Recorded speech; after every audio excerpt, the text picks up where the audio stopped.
আপনি দেখেন আমাদের জনাব তারেক রহমান যেদিকেই যাচ্ছেন, গণমানুষের জোয়ার, উৎসবমুখর পরিবেশ। আপনারা তো বুঝতেই পারছেন প্রধানমন্ত্রী কে হবে। ঢাকা ১৭ আসনে বিএনপির পক্ষে নির্বাচনী প্রচারণায় অংশ নিয়ে সম্প্রতি আলোচনায় এসেছেন সংগীতশিল্পী রবি চৌধুরী। বিএনপির চেয়ারম্যান তারেক রহমানের সমর্থনে গণসংযোগ করতে গিয়ে তিনি গণমাধ্যমের সামনে বলেন, আমাকে দালাল বানাবেন না, আমি দালাল না। তার এই মন্তব্য ঘিরে সামাজিক যোগাযোগ মাধ্যমে ব্যাপক আলোচনা শুরু হয়। পুলিশ প্লাজা থেকে গুলশান গার্ডেন ও আশেপাশের এলাকায় আয়োজিত ওই প্রচারণায় রবি চৌধুরীর সঙ্গে ছিলেন সঙ্গীতশিল্পী মনির খান, অভিনেত্রী রিনা খান, চিত্রনায়িকা শামসুন নাহার শিমলা ও অভিনেতা শাহেদ শরীফ খান সহ আরও কয়েকজন শিল্পী।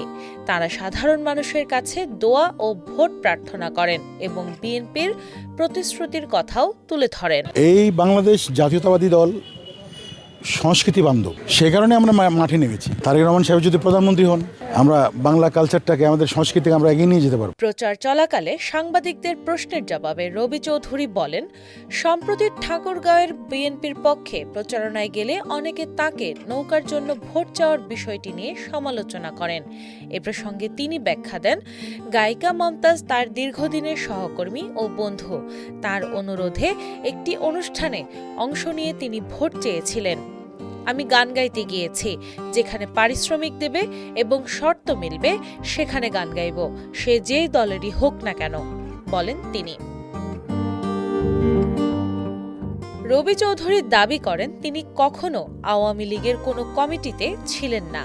তবে ব্যক্তিগত সম্পর্কের সূত্রে দেশের প্রধানমন্ত্রী বা রাজনৈতিক ব্যক্তিত্বদের আমন্ত্রণ পেলে শিল্পী হিসেবে সেখানে উপস্থিত হওয়াকে তিনি দায়িত্ব মনে করেন। তার ভাষায়, একজন শিল্পী হিসেবে রাষ্ট্রের প্রধান যদি সম্মান দিয়ে ডাকেন, সেখানে যাওয়া মানে রাষ্ট্রকেই সম্মান জানানো।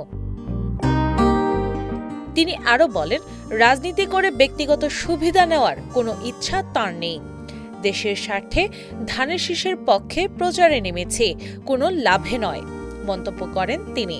মমতাজের নির্বাচনী অনুষ্ঠানে পারিশ্রমিকের বিনিময়ে গান গাওয়ার কথাও স্বীকার করেন রবি চৌধুরী। তার মতে, শিল্পীরা পেশাগত কারণেই বিভিন্ন অনুষ্ঠানে অংশ নেন, এতে রাজনৈতিক দালালি খোঁজা ঠিক নয়।